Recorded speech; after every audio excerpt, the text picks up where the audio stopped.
जय हिंद स्टूडेंट, स्वागत है आप सभी लोगों का स्कॉलरस्पायर एकेडमी के इस यूट्यूब चैनल पर। तो जैसा कि हर जगह बारिश का मौसम चालू है, तो साथ ही साथ अगर आप एंजॉय कर रहे हो तो साथ ही साथ आपको अपना ख्याल भी रखना है। ज़्यादा बारिश में नहीं घूमना है, आपको भीगना नहीं है, नहीं तो आपको सर्दी या बुखार हो सकता है। ठीक है, तो आप अपनी तबीयत का सबसे पहले तो ध्यान रखो, ज़्यादा बारिश में मत घूमो। ठीक है, तो जैसे कि आप लोगों को पता है, पिछले वीडियो में हमारा प्रैक्टिस सेट 1.4 कंप्लीट हो गया था और उसी के साथ साथ हमारा चैप्टर 1 भी खत्म हो गया था। तो आज की इस वीडियो से हम स्टार्ट करने वाले हैं चैप्टर नंबर 2, जिसका नाम है पैरेलल लाइन्स एंड ट्रांसवर्सल। क्या नाम है? Parallel lines and transversal. ठीक है, पिछले स्टैंडर्ड में मतलब 7th स्टैंडर्ड में हमने पैरेलल लाइन्स के बारे में पढ़ा था, ट्रांसवर्सल के बारे में पढ़ा था और उनकी वजह से कौन से नए एंगल्स फॉर्म होते हैं, किस नए एंगल्स फॉर्म होते हैं, ये भी हमने पढ़ा था। ठीक है, तो इस स्टैंडर्ड में भी हम सेम कंसेप्ट आगे लेके जाने वाले, थोड़ा सा एडवांस होगा, इसमें ज़्यादा कुछ चेंजेस नहीं होने वाले, क्योंकि कॉन्सेप्ट जो है वो सेम ही रहता है, कॉन्सेप्ट जो है वो सेम ही रहता है, थोड़ा सा लेवल उसका बढ़ जाता है। ठीक है, तो चलिए बारिश के इस मौसम में एंजॉय करते करते हम थोड़ा सा पढ़ाई भी करते। तो जैसा कि चैप्टर का नाम है हमारा पैरेलल लाइन्स एंड ट्रांसवर्सल, तो इसका पहला जो टॉपिक है उसका नाम क्या है? Parallel lines. उसका नाम क्या है? Parallel lines. तो जितने भी स्टूडेंट हमारे अभी पढ़ रहे हैं इस यूट्यूब चैनल से, उनको पता होगा क्योंकि पिछले साल उन्होंने ऑलरेडी ये सब टॉपिक पढ़ लिए हैं। पिछले साल 7th स्टैंडर्ड में उन्होंने ये सभी टॉपिक पढ़ लिए हैं, तो उसकी वजह से वो पैरेलल लाइन्स के बारे में थोड़ा बहुत जानते हैं, उनको बेसिक आइडिया है कि पैरेलल लाइन्स क्या होते हैं। चलिए फिर भी पढ़ते हैं कि पैरेलल लाइन्स होते क्या है और हम इसको कैसे डिफाइन कर सकते हैं। तो देखो, पैरेलल लाइन की डेफिनेशन यहाँ पे दी गई है, the lines in the same plane which do not intersect each other are called parallel lines. देखो, बहुत सारे स्टूडेंट होंगे जिनको समझ में आ गया होगा, पर कुछ ऐसे स्टूडेंट होंगे जिनको ये जो सेंटेंस है, ये जो डेफिनेशन है, वो नहीं समझी होगी। तो एग्जाम्पल के लिए अगर मैं आपको बताऊँ, तो आपने कभी अगर ट्रेन से सफ़र किया हो तो आपको पता होगा कि ट्रेन का जो रोड होता है, ट्रेन का जो रूट होता है, रेलवे का जो रोड होता है, ट्रैक जो होता है, तो देखो रेलवे का ट्रैक कैसा होता है? ऐसा होता है, यहाँ से दो लाइन होती है, दो ट्रैक होते हैं यहाँ पे। ठीक है, तो यहाँ से क्या होती है? ट्रेन पास होती है, यहाँ से ट्रेन पास होती है। तो कभी आपने देखा है कि ये दो लाइन एक दूसरे में से इंटरसेक्ट हो रहे हो। इंटरसेक्ट होना मतलब कैसे? देखो, ये लाइन यहाँ से जा रही है, ये लाइन यहाँ से जा रही है, तो ये पॉइंट में ये लाइन इंटरसेक्ट कर रही है। समझो ये पॉइंट ओ है, तो ये पॉइंट ओ से ये दोनों लाइन इंटरसेक्ट हो रहे हैं। बट कभी अगर आप ट्रेन के रूट को देखो, ट्रेन के रूट के जो देखते हो, रेलवे ट्रैक जो होता है वो कभी भी इंटरसेक्ट नहीं होता है। उसको कितना भी एक्सटेंड करो, एंडलेसली अगर आप एक्सटेंड करते हो, फिर भी वो कभी भी एक दूसरे से इंटरसेक्ट नहीं होता है। तो उसी प्रकार के जो लाइन्स होते हैं, उन्हें क्या कहा जाता है? उन्हें कहा जाता है पैरेलल लाइन्स। क्या कहा जाता है? उन्हें पैरेलल लाइन्स कहा जाता है। Parallel lines do not intersect at each other. Parallel line do not intersect at each other. जैसे कि मान के चलो, ये डस्टर है हमारा, ये जो हमारा डस्टर है, जो हम क्या करते हैं, बोर्ड क्लीन करने के लिए यूज़ करते हैं। तो इसके जो ये दोनों लाइन्स होते हैं, ये ऊपर वाली लाइन और ये नीचे वाली लाइन, इसको आप कितना भी एक्सटेंड करो, दुनिया के बाहर लेके चले जाओ, बोर्ड के बाहर का छोड़ दो, दुनिया के बाहर लेके जाओ, तभी भी ये कभी भी एक दूसरे में से इंटरसेक्ट नहीं होगी। ऐसे लाइन्स अगर जहाँ पे भी दिखते हैं आपको, तो उन लाइन को क्या कहा जाता है? उन लाइन को पैरेलल लाइन कहा जाता है। जैसे ये बोर्ड है, ये एक वर्टिकल लाइन है, ये एक स्ट्रेट लाइन है, और ये नीचे वाली जो है ये भी एक स्ट्रेट लाइन है। ये दोनों कभी भी एक दूसरे से इंटरसेक्ट नहीं होंगे, किसी एक पॉइंट से वो पास नहीं होने वाले। उसी प्रकार की लाइन को क्या कहा जाता है? पैरेलल लाइन्स कहा जाता है। तो यहाँ पे जैसे कि दिया है, ये क्या है? एक लाइन एल है और ये दूसरी लाइन एम है। दूसरी लाइन क्या है? एम है।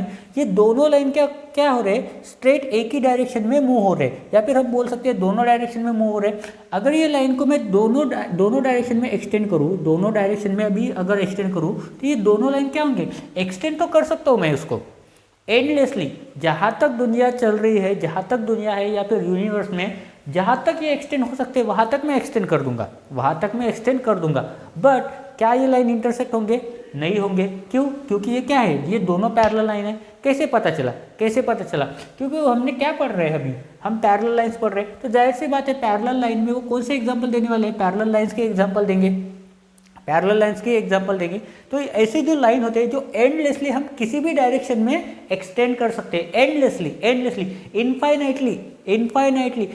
अगर समझो इस लाइन को मैं एक्सटेंड करते जा रहा हूँ, एक्सटेंड करते जा रहा हूँ, ये बोर्ड खत्म हो जाएगी, दुनिया खत्म हो जाएगी, रोड खत्म हो जाएगी, यूनिवर्स खत्म हो जाएगा, फिर भी ये जो लाइन है ये इस लाइन से कभी भी पास नहीं होने वाली, कभी भी इस लाइन से इंटरसेक्ट नहीं होने वाली। ऐसे लाइन जितने भी होते हैं उन सभी लाइन्स को पैरेलल लाइन्स कहा जाता है। क्या कहा जाता है? उन सभी लाइन्स को पैरेलल लाइन्स कहा जाता है। और इसको डिनोट करते हैं ये सिंबल से। ये क्या होता है? ये सिंबल होता है पैरेलल लाइन्स का, ठीक है। जैसे कि अभी ये यहाँ पे लिखा है लाइन एल और ये क्या है? Line M. ये दोनों लाइन्स क्या है? पैरेलल है। दोनों लाइन्स क्या है? पैरेलल है। तो इसलिए यहाँ पे लिखा है line L and line M are parallel lines and parallel line. तो इसको लिखा कैसे जाता है? इसको लिखा जाता है line L parallel to line M. अगर ये दोनों लाइन पैरेलल है तो इसको इस प्रकार से लिखा जाता है। ये जो होता है ये इसका सिंबल होता है। ये क्या होता है? पैरेलल लाइन का सिंबल होता है। वर्टिकली टू छोटे लाइंस ड्रॉ कर दो, ये क्या होता है? पैरेलल लाइंस का सिंबल होता है, ठीक है। पैरेलल लाइंस का क्या होता है? वो सिंबल होता है। उसके बाद हम पढ़ते हैं ट्रांसवर्सल। उसके बाद हम क्या पढ़ते हैं? ट्रांसवर्सल। अभी देखो ट्रांसवर्सल बोला है, क्या बोला है उन्होंने? ट्रांसवर्सल। ट्रांसवर्सल की सबसे पहले तो डेफिनेशन पढ़ते हैं, ठीक है। उन्होंने क्या बोला है? If a line intersects given two lines in two distinct points, then that line is called a transversal of those two lines.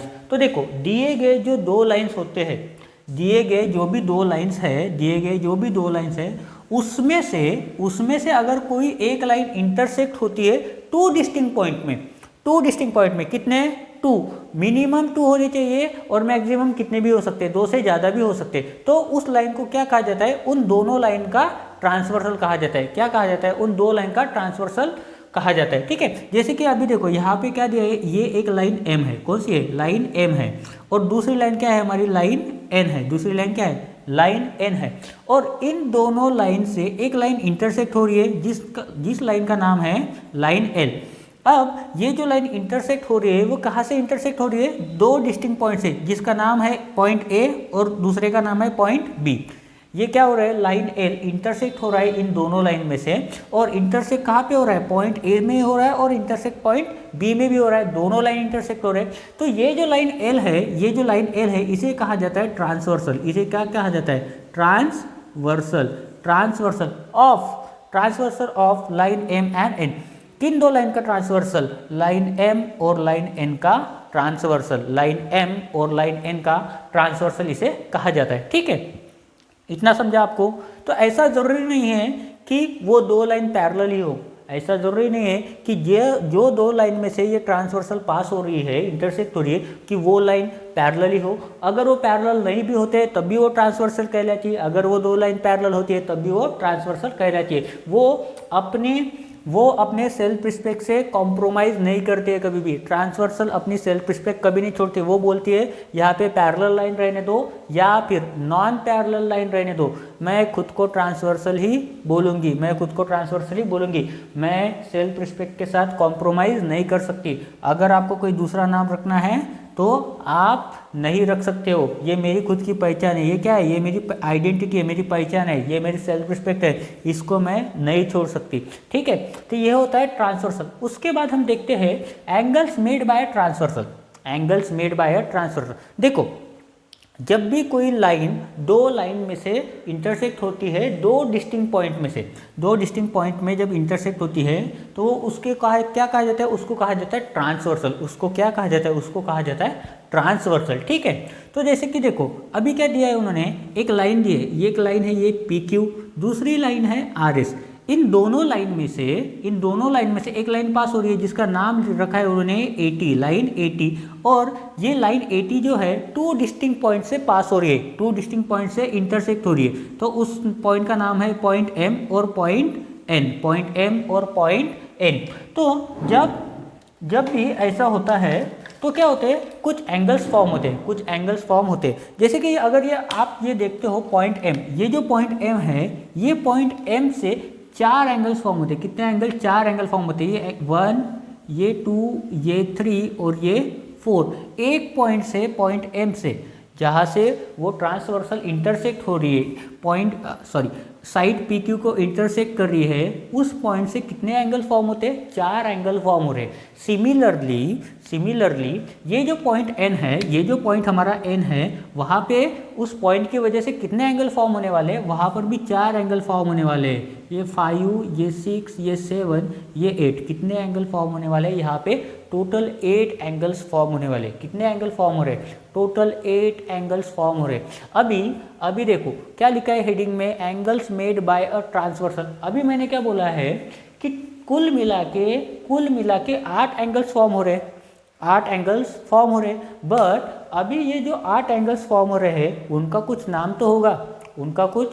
तो होगा, तो कुछ पेयर्स होते हैं, ये जो पेयर्स है वो अभी हम पढ़ते हैं, ठीक है। तो सबसे पहला जो होता है वो होता है करस्पॉन्डिंग एंगल्स। क्या होते हैं? करस्पॉन्डिंग एंगल्स के पेयर्स। ये जितने भी एंगल मैं अभी बोलने जा रहा हूँ वो किस में होते हैं? वो पेयर्स में होते हैं। 2 एंगल मिला के क्या बनती है? एक पेयर बनती है। जैसे आप शूज़ पहनते हो, आप सैंडल्स पहनते हो, आप चप्पल पहनते हो, ठीक है, तो क्या होते हैं? पेयर्स में होते हैं। अगर आप बोलोगे कि मुझे सिर्फ लेफ्ट लेग की चप्पल चाहिए, तो वो कोई भी नहीं देगा आपको। तो क्या करना पड़ता है? आपको पेयर में खरीदना पड़ता है। क्या करना पड़ता है? पेयर में खरीदना पड़ता है। Set of 2 sandals, set of 2 chappal, set of 2 shoes होता है। एक पेयर में कितने होते हैं? 2 शूज होता है, लेफ्ट वाला और राइट वाला। सिमिलरली 2 एंगल्स मिला के क्या बनती है? एक पेयर बनती है। क्या बनती है? 2 एंगल्स मिला के एक पेयर बनती है, ठीक है। तो इसमें सबसे पहले हम पढ़ने वाले करस्पॉन्डिंग एंगल्स। क्या पढ़ने वाले? करस्पॉन्डिंग एंगल्स, ठीक है। तो डेफिनेशन में पढ़ाने वाला हूँ आपको, मैं आपको डायरेक्ट एक्सप्लेन करने वाला हूँ कि करस्पॉन्डिंग एंगल्स क्या होते हैं, ठीक है। करस्पॉन्डिंग एंगल सबसे पहले हम पढ़ने वाले यहाँ पे करस्पॉन्डिंग एंगल्स। करस्पॉन्डिंग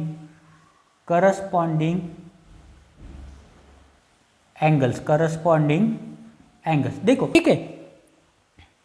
देखो सबसे पहला जो एंगल होने वाला है वो कौन सा होने वाला है? Corresponding angle. तो जैसे कि बुक में डेफिनेशन दी है, बुक में क्या बोला है? If the arms on the transversal of a pair of angles are in the same direction, मतलब किसी भी एक ही सेम डायरेक्शन में, and the other arms on the same side of the transversal, then it is a pair of corresponding angles। तो क्या बोला है? सेम डायरेक्शन में होना चाहिए। क्या होना चाहिए? सेम डायरेक्शन में होना चाहिए। तो देखो करस्पॉन्डिंग एंगल को एक्सप्लेन करने के लिए सबसे अच्छा तरीका है कि आप एफ अल्फ़ाबेट को समझो। तो एफ अल्फ़ाबेट ये किसी भी पोजीशन में चलेगा, वर्टिकली चलेगा, हॉरिजॉन्टली चलेगा, इन्वर्टेड चलेगा, नॉन इन्वर्टेड चलेगा। जैसे ये एफ है, तो एफ में देखो मैं ऐसा भी एफ ड्रॉ कर सकता हूँ, ये उल्टा एफ भी ड्रॉ कर सकता हूँ, ऐसा भी एफ ड्रॉ कर सकता हूँ, या फिर ऐसा भी एफ ड्रॉ कर सकता हूँ। तो इसके अंदर आने वाले जितने भी एंगल होंगे, देखो यहाँ पे एक एंगल फॉर्म हो रहा है, यहाँ पे भी एक एंगल फॉर्म हो रहा है, यहाँ पे एंगल फॉर्म हो रहा है, यहाँ पे एंगल फॉर्म हो रहा है, यहाँ पे भी एंगल फॉर्म हो रहा है, यहाँ पे भी एंगल फॉर्म हो रहा है, यहाँ पे भी हो रहा है और यहाँ पे भी हो रहा है। सिमिलरली उसी प्रकार मैं ऐसे भी ड्रॉ कर सकता हूँ एफ को, तो यहाँ पे एक एंगल फॉर्म हो रहा है, यहाँ पे भी एक एंगल फॉर्म हो रहा है, और उसी प्रकार ऐसे भी हो सकता है। तो ये जितने भी देखो यहाँ पे 1 2, यहाँ पे भी 1 2, यहाँ पे भी 1 2, यहाँ पे भी 1 2, यहाँ पे भी 1 2, यहाँ पे भी 1 2, या फिर उसी का उल्टा कर दो, 1 यहाँ पे 2। तो ये क्या है? 2 एंगल्स है यहाँ पे। तो ये जो सभी एंगल्स की पेयर्स है, वो क्या है? Corresponding angles. उन्हें क्या बोला जाता है? Corresponding angles, pair of corresponding angles. तो ये एफ जो अल्फ़ाबेट है अपने दिमाग में रखो। जहाँ पर भी आपको करस्पॉन्डिंग एंगल्स पूछा, ज़्यादातर एग्जाम में डेफिनेशन नहीं पूछी जाती है, बट इसके बेसिस के ऊपर आपको क्वेश्चंस आएंगे कि right the pairs of corresponding angles. तो आपको क्या करना है? पेयर्स लिखना है। तो अभी हम क्या करते हैं? करस्पॉन्डिंग एंगल्स के कुछ पेयर्स लिखते हैं। देखो, तो ये जो अगर आप देख रहे हो ट्रांसवर्सल की सेम डायरेक्शन में, उसके सेम डायरेक्शन में ये एक आर्म जा रही है और उसी डायरेक्शन में ये एक आर्म जा रही है, मतलब MP और NP, ये दोनों लाइन जो है, दोनों रेज जो है ट्रांसवर्सल की सेम साइड में है और सेम डायरेक्शन में जा रहे हैं। तो यहाँ पे कैसे अल्फ़ाबेट फॉर्म हो रहा है? देखो ये अल्फ़ाबेट फॉर्म हो गया, यहाँ पर F अल्फ़ाबेट फॉर्म हो गया। तो इसके अंदर वाले ये जो एंगल 3 है और ये जो एंगल 7 है, मतलब अगर हम एंगल का नाम लिखे तो एंगल क्या बनेगा? PMN, मतलब angle PMN and angle RNT, T, ये क्या हो गया, ये क्या हो गए, ये हमारे करस्पॉन्डिंग एंगल हो गए। क्या हो गए ये हमारे करस्पॉन्डिंग एंगल हो गए। कैसा एप ड्रॉ किया था हमने, ऐसा एप, इसके अंदर जो भी एंगल होंगे वो दोनों एंगल क्या हो जाएंगे हमारे करस्पॉन्डिंग एंगल, क्या हो जाएंगे करस्पॉन्डिंग एंगल। सिमिलरली उसी प्रकार अगर आप यहाँ पे देखते हो, इसका उल्टा कर दो, यहाँ पे देखो आप, यहाँ पे देखो, ये जो लाइन है, यहाँ पे देखो, यहाँ पे क्या है, यहाँ पे Q है, यहाँ पे क्या है, यहाँ पे M है, यहाँ पे N है, यहाँ पे S है, और यहाँ पे क्या है, यहाँ पे T है। तो यहाँ पे जो एंगल फॉर्म होगा, यहाँ पे एंगल जो फॉर्म होगा, उसी की सेम साइड में देखो, यहाँ पे भी एंगल फॉर्म हो रहा है, यहाँ पे भी एंगल फॉर्म हो रहा है। तो ये दोनों एंगल मिला के क्या करते हैं, एक पेयर फॉर्म करते हैं, किसकी, करस्पॉन्डिंग एंगल्स की। तो यहाँ पे मैं लिख सकता हूँ angle QMN, angle QMN and angle SNT, angle SNT, ये दोनों मिला के क्या फॉर्म कर रहे हैं, करस्पॉन्डिंग एंगल की पेयर्स, करस्पॉन्डिंग एंगल की पेयर्स। अभी आप बोल रहे होगे सर दो ही तो एप फॉर्म नहीं हो रहे, आपको डाउट आया होगा ना कि सर दो ही एप फॉर्म नहीं हो रहे, तो क्या हो रहा है, और एप फॉर्म हो रहे हैं। देखो यहाँ पे ऊपर से ले लो, ये भी एक फॉर्म हो रहा है, और यहाँ से उल्टा उसका यहाँ से भी फॉर्म हो रहा है, इसका मतलब ये भी तो एंगल करस्पॉन्डिंग एंगल होंगे। तो बहुत बढ़िया, सही है ये सवाल आपका, और आपका डाउट भी करेक्ट था। ये भी जो पेयर्स होने वाली, ये भी क्या होने वाली, करस्पॉन्डिंग एंगल की पेयर। तो अभी जस्ट नाम बताओ मुझे, ये एंगल बताओ AMP, angle AMP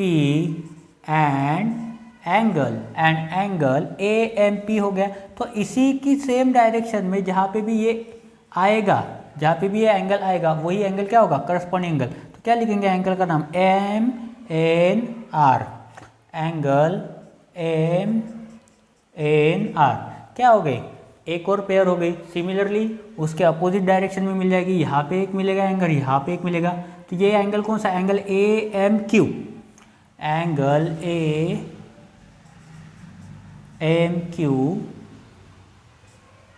and angle MNS, angle MNS।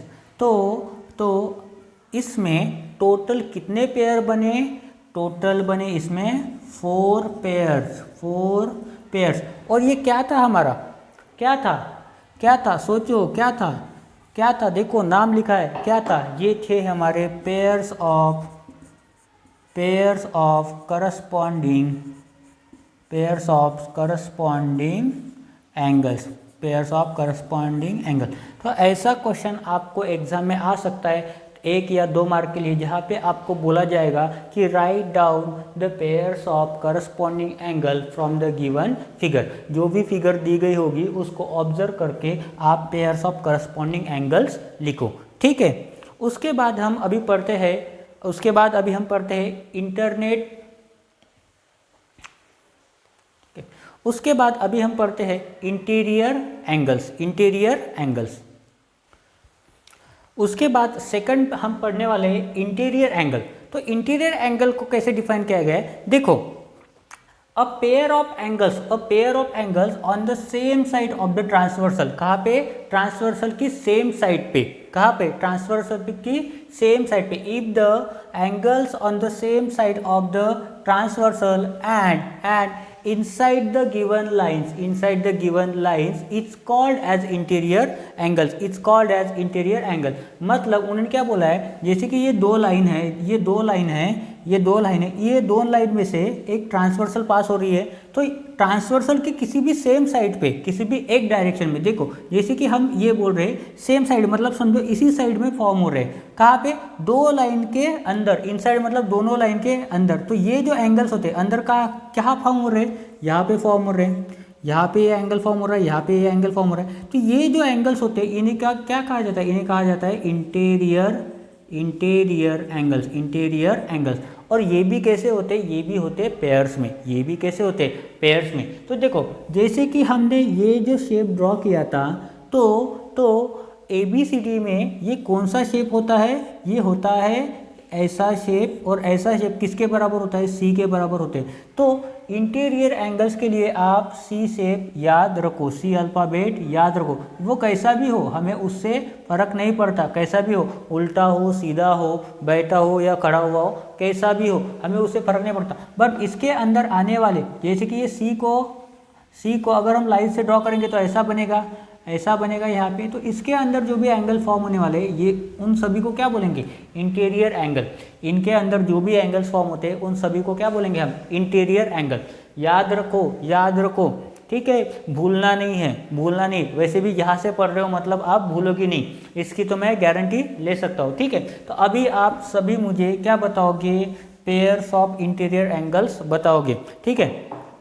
आप सभी बहुत होशियार बच्चे हो मुझे पता है, पर मुझे भी एक चांस दो ताकि मैं आपको पढ़ा पाऊँ। तो यहाँ पे 2 पॉइंट नहीं लिखे, एक पॉइंट है यहाँ पे एम और यहाँ पे है पॉइंट एन, ठीक है। तो अभी मुझे आप पेयर्स ऑफ इंटीरियर एंगल बताओ, ठीक है। तो आप बोलोगे कि सर यहाँ पे एक इंटीरियर एंगल है और यहाँ पे एक इंटीरियर एंगल है, बराबर है, यहाँ पे एक इंटीरियर एंगल है और यहाँ पे भी एक इंटीरियर एंगल है।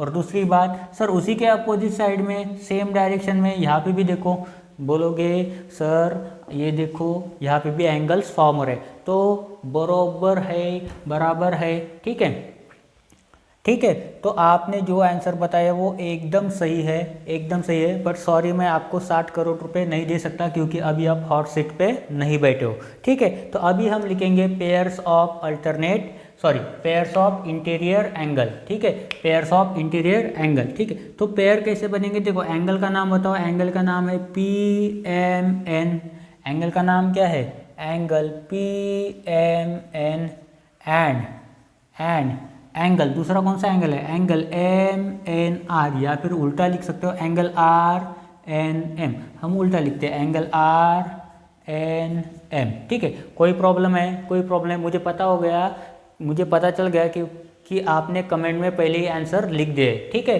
कोई बात नहीं, कोई बात नहीं, मैं थोड़ा स्लो हूँ, आप फास्ट हो, कोई बात नहीं, बहुत अच्छा है, आप फास्ट हो मेरे से, बहुत अच्छा है, ठीक है। अभी देखो दूसरी पेयर लिखते हैं, दूसरी पेयर क्या है, QMN, angle QMN and angle SNM या फिर MNS, ऐसा भी लिख सकते हो, आपकी मर्जी, आपकी मर्जी, आप कैसे भी एंगल को नाम दे सकते हो। बट जहाँ पे एंगल फॉर्म हो रहा है वो पॉइंट हमेशा मिडिल में आना चाहिए, ठीक है। तो ये क्या है, हमारे pairs of interior angle, but हमने लिखा है क्या, नहीं लिखा है, इसलिए हमें यहाँ पे लिखना पड़ेगा कि ये क्या है, pair of interior angle, pair of interior angles, ठीक है, इंटीरियर एंगल्स, ये लिख दिया हमने और ये हमारा टॉपिक खत्म हो गया।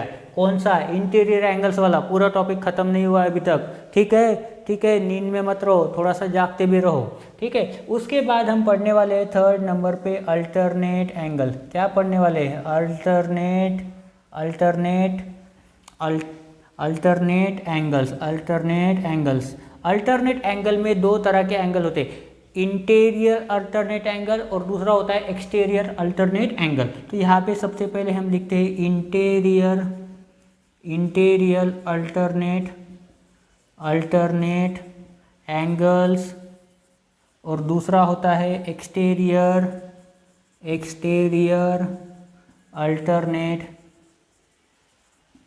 अल्टरनेट एंगल्स, ठीक है। ज़्यादा टेंशन लेने वाली कोई बात नहीं है क्योंकि आप सभी बहुत होशियार बच्चे हो और आपने आंसर लिख दिया होगा क्योंकि पिछले साल ये सभी एंगल्स हमने पढ़े हैं, मैंने भी पढ़े हैं, आपने भी पढ़े हैं और मुझे पता है, मुझे भी याद है और आपको भी याद है, ठीक है। तो ज़्यादा टेंशन लेने वाली कोई बात ही नहीं है। अल्टरनेट एंगल भी एक बहुत ईजीएस्ट एंगल है, उसके पेयर्स लिखना भी बहुत सिंपल है, ठीक है। तो देखो अल्टरनेट एंगल्स में क्या होता है, अल्टरनेट बोला है, अल्टरनेट मतलब अगर मैं बोलता हूँ कि मंडे का अल्टरनेट डे कौन सा होगा, तो आप बोलोगे सर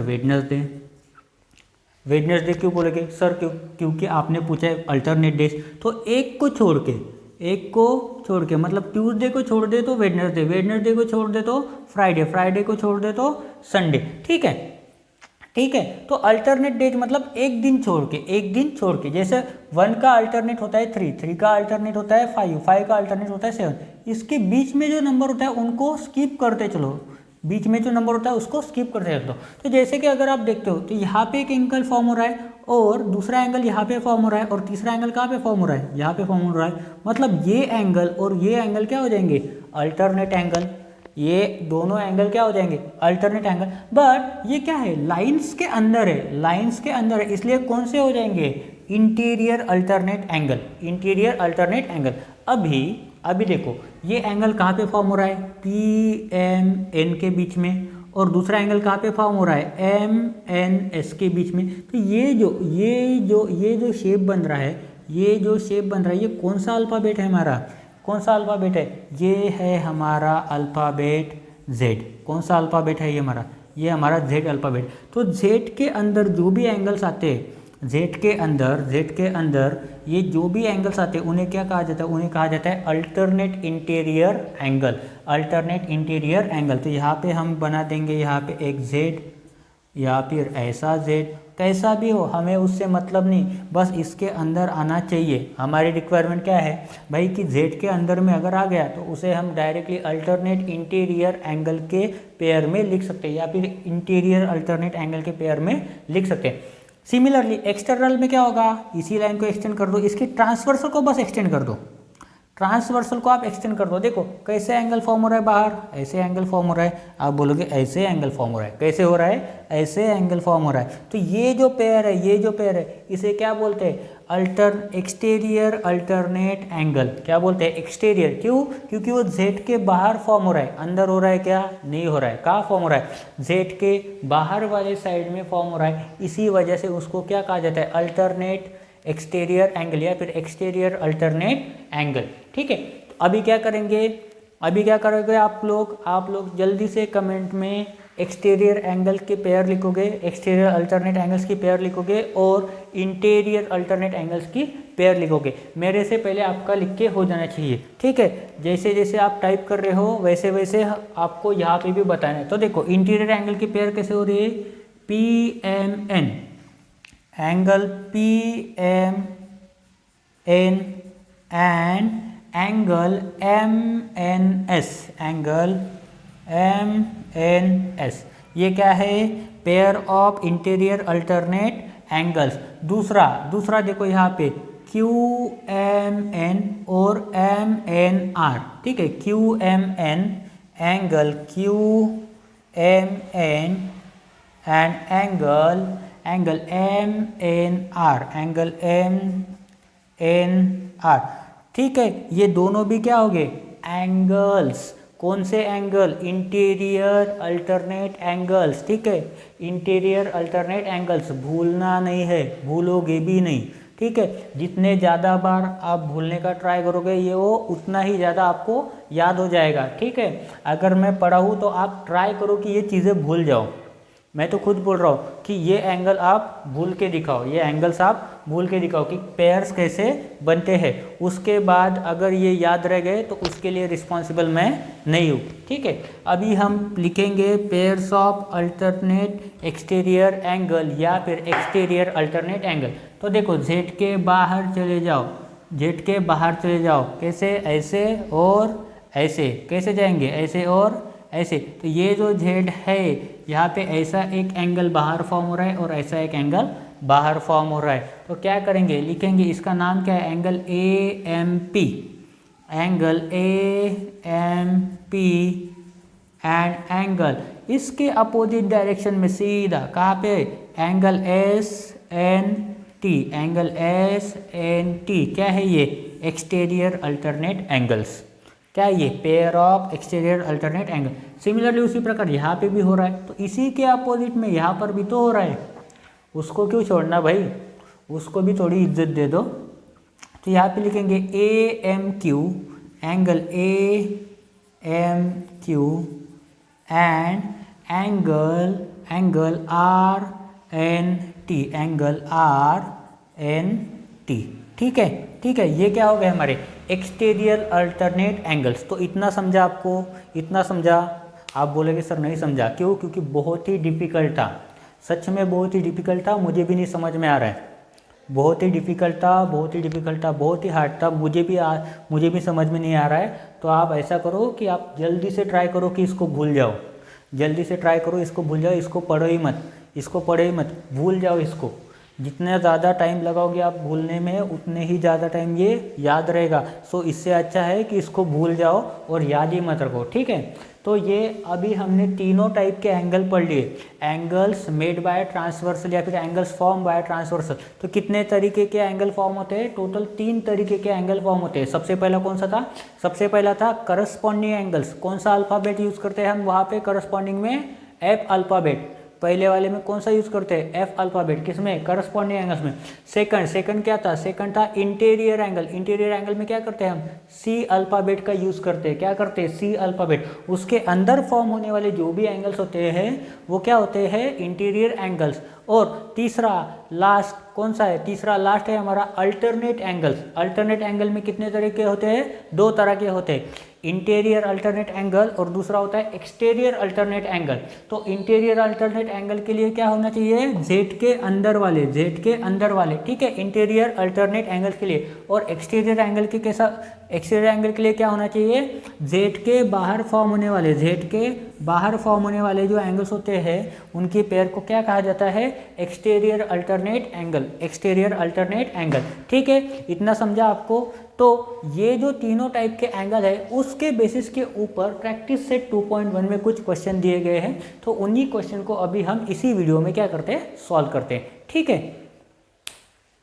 तो देखो यहाँ पर प्रैक्टिस सेट 2.1 जो है उसका फर्स्ट क्वेश्चन है, in the adjoining figure each angle is shown by a letter. यहाँ पे क्या बोला है? जो हमें फिगर दी गई है उसमें हर एक एंगल लेटर से रिप्रेजेंट किया गया है, ठीक है। Fill in the boxes with the help of the figure. तो ये जो फिगर है उसकी हेल्प लेके हमें क्या करना है? यहाँ पे जो बॉक्सेस दिए गए हैं, यहाँ पे जो बॉक्सेस दिए हैं, यहाँ पे बॉक्सेस मैंने ड्रॉ नहीं किए थे, यहाँ पे जो ये बॉक्सेस दिए गए हैं उनमें क्या करना है? हमें करेक्ट एंगल या फिर करेक्ट लेटर फिल करना है, ठीक है। तो ये जो होते हैं ये एक्टिविटी बेस्ड क्वेश्चन होते हैं ऐसे। तो ऐसे क्वेश्चन आपको एग्जाम में आ सकते हैं, ठीक है। तो देखो करस्पॉन्डिंग एंगल्स की पेयर बोलिए, उन्होंने क्या बोला है? Corresponding angles. तो यहाँ पे सबसे पहले ये एफ अल्फ़ाबेट ड्रॉ कर दो। देखो पी, एंगल पी कहाँ पर है? यहाँ पे है, यहाँ पे इस लाइन पे हो, यहाँ पे एंगल पी है। तो इसका करस्पॉन्डिंग एंगल के कौन सा होगा? तो देखो यहाँ पे एफ ऐसे यहाँ फॉर्म हो रहा है, तो इसके अंदर कौन सा एंगल आ रहा है? डब्ल्यू। तो यहाँ पे लिख देंगे एंगल डब्ल्यू। ये क्या हो जाएगा? एंगल पी का करस्पॉन्डिंग एंगल। एंगल पी का करस्पॉन्डिंग एंगल ऐसे बोलेंगे क्या? नहीं, क्या बोलेंगे? Angle P and angle W ये दोनों एंगल मिला के क्या कर रहे हैं? एक पेयर बना रहे हैं जिसको क्या बोला जाता है? Corresponding angle. क्या बोला जाता है? करस्पॉन्डिंग एंगल, ठीक है। इन दोनों की पेयर को क्या बोला जाता है? करस्पॉन्डिंग एंगल, ठीक है। उसके बाद एंगल क्यू। एंगल क्यू कहाँ पे फॉर्म हो रहा है? देखो एंगल क्यू उसी के करस्पॉन्डिंग में एंगल एक्स है। कहाँ पर है? यहाँ पर है और यहाँ पर भी है। तो ये एंगल क्यू और एंगल एक्स ये दोनों मिला के एक पेयर बना रहे हैं। किसकी पेयर? करस्पॉन्डिंग एंगल्स की पेयर। सिमिलरली थर्ड देखते हैं एंगल आर। एंगल आर कहाँ पर है? देखो एंगल आर यहाँ पर है। तो देखो एक लाइन छोड़ के नीचे आ जाओ, कहाँ पर? Angle Y. तो ये देखो यहाँ पर ये 1 2 और ये 3, यहाँ पे एफ अल्फ़ाबेट फॉर्म हो गया। एफ के अंदर जो आर है उन्होंने पहले ही दिया है, तो हमारा क्या बचा अभी? Angle Y. तो ये एंगल वाई मिला के क्या बना रहे? एक पेयर बना रहे। किसकी? करस्पॉन्डिंग एंगल्स की।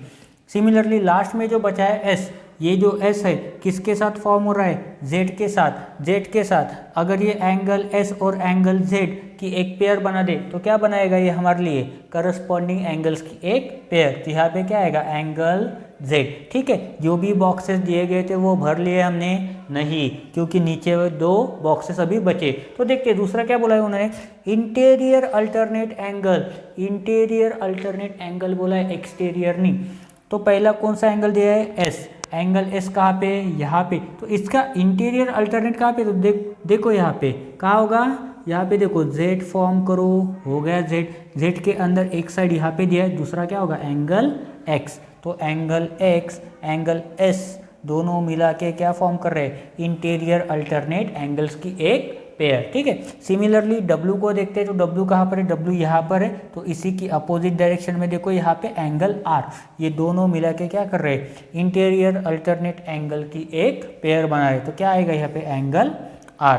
ठीक है, इतना समझा आपको? तो बहुत ही ईजीएस्ट तरीके से, बहुत ही सिंपल से तरीके से हमने क्वेश्चन नंबर 1 को सॉल्व कर दिया। कॉन्ग्रेचुलेशन, आप सभी लोग सीख गए हो कि क्वेश्चन को कैसे सॉल्व करते हैं और कैसे फोकट में मार्क लेते हैं। ठीक है, देखो फोकट का नाम लिया तो सभी लोग खुश हो गए अभी। ठीक है, अभी देखते हैं हम क्वेश्चन नंबर 2। क्वेश्चन नंबर 2 में उन्होंने बोला है observe the angle shown in the figure and right the following pair of angles. तो उन्होंने क्या बोला है, फिगर को ऑब्जर्व करो। देखो उन्होंने बोला है तो ऑब्जर्व कर ले, ताड़ लो, आपका ही फिगर है, ताड़ लो इसको, ए बी सी डी, यहाँ पे दिया है ई एफ जी एच। ठीक है, हो गया, ताड़ लिया, ऑब्जर्व कर लिया। अभी देखो फर्स्ट क्या बोला है उन्होंने, interior alternate angles, interior alternate angles. तो यहाँ पे लिखते हैं पेयर्स ऑफ, या फिर सेम लिखते हैं इंटीरियर अल्टरनेट एंगल्स। क्या लिखेंगे, interior alternate angles, interior alternate angles. अभी इनके पेयर लिखते हैं तो इंटीरियर अल्टरनेट एंगल्स के लिए क्या लगता है, जेड के अंदर वाले। तो देखो जेड के अंदर कौन से आते हैं, देखो ये एक लाइन है तो ये लाइन देखो, ये भी एक लाइन देखो। अभी जेड कैसे बनाओगे, तो देखो यहाँ पे जेड बन रहा है ऐसे उल्टे डायरेक्शन में बना दिया, तो ये एंगल बी और एंगल एच, ये दोनों मिला के क्या फॉर्म कर रहे हैं, इंटीरियर अल्टरनेट एंगल। तो यहाँ पे हम लिख सकते हैं एंगल बी, ये कौन सा angle B and angle H. ठीक है, क्या फॉर्म कर रहे हैं, इंटीरियर अल्टरनेट एंगल। सिमिलरली उसी के प्रकार देखो यहाँ पे भी तो जेड फॉर्म हो रहा है, ये जेड फॉर्म हो रहा है, तो कहाँ पे, ई और C, angle E and angle C, क्या फॉर्म कर रहे हैं, इंटीरियर अल्टरनेट एंगल। दूसरा देखते हैं, दूसरा है करस्पॉन्डिंग एंगल्स। यहाँ पे लिखते हैं करस्पॉन्डिंग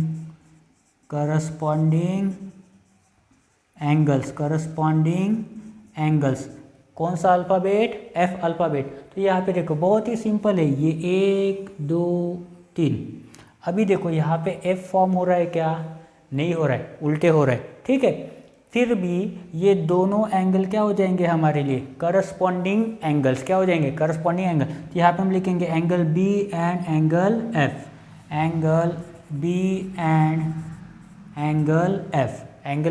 एंगल एफ। उसके बाद देखो सिमिलरली यहाँ पे देखो सी और जी, ये वाला एक एफ पकड़ के चलो, सी और G, angle C and angle G. उसके बाद देखो बाहर आ जाओ, यहाँ पे अंदर आ जाओ, यहाँ से ई और A, angle E and angle A. और लास्ट में जो बता एंगल एच और angle D, angle H and angle D. इसमें अगर आपका सीक्वेंस आगे पीछे भी हो जाता है, ऑर्डर चेंज हो जाता है, angle D and angle H, तो भी आपका आंसर गलत नहीं होगा। लास्ट में बचा है हमारा इंटीरियर एंगल। तो यहाँ पे लिखते हैं इंटीरियर, थर्ड नंबर पे बोला है उन्होंने इंटीरियर एंगल्स। तो इंटीरियर एंगल में बहुत ईजी है। कौन सा अल्फ़ाबेट होता है, सी अल्फ़ाबेट होता है इसके अंदर। तो देखो यहाँ पे एक सी बन रहा है, तो ये angle B and angle E क्या फॉर्म कर रहे हैं, इंटीरियर एंगल्स की एक पेयर। तो यहाँ पे हम लिख सकते हैं angle B and angle E. ठीक है, उसी के अपोजिट डायरेक्शन में देखो सी एंड एच है यहाँ पे, तो angle C and angle H. तो यहाँ पे हमारा प्रैक्टिस सेट 2.1 ख़त्म हो गया है। और इसी के साथ साथ आपको ये टॉपिक भी समझ गया। मुझे पता है आप लोगों को बहुत अच्छे से ये टॉपिक समझ गया है। बस मेरा ये कहना है कि आप इसे भूलने की कोशिश करो, थोड़ा बहुत भूलने की कोशिश करो, ताकि आपको ये और अच्छे से याद हो जाए। ठीक है, अगर मैं पढ़ा रहा हूँ तो आप ट्राई करो कि इसको भूल के देखो, याद ये अपने आप हो जाएगा। ठीक है, अगर कुछ डाउट हो इस वीडियो में, इस टॉपिक में, इस प्रैक्टिस सेट 2.1 में, तो फ्रैंकली कमेंट में लिखो। जो भी आपके डाउट है फ्रैंकली कमेंट में लिखो। अगर नहीं समझता है तो भी लिखो, कोई डाउट है तो भी लिखो, नहीं समझता है तो भी लिखो। ठीक है, तो बारिश का सीज़न चल रहा है तो थोड़ा सा अपना ख्याल भी रखो, एंजॉय भी करो और साथ में पढ़ाई भी करो। ठीक है, तो आज की इस वीडियो में हम इतना ही पढ़ने वाले। नेक्स्ट वीडियो में हम पढ़ेंगे प्रैक्टिस सेट 2 और उसके पहले जो भी टॉपिक होगा वो नेक्स्ट टॉपिक भी हम नेक्स्ट वीडियो में पढ़ेंगे।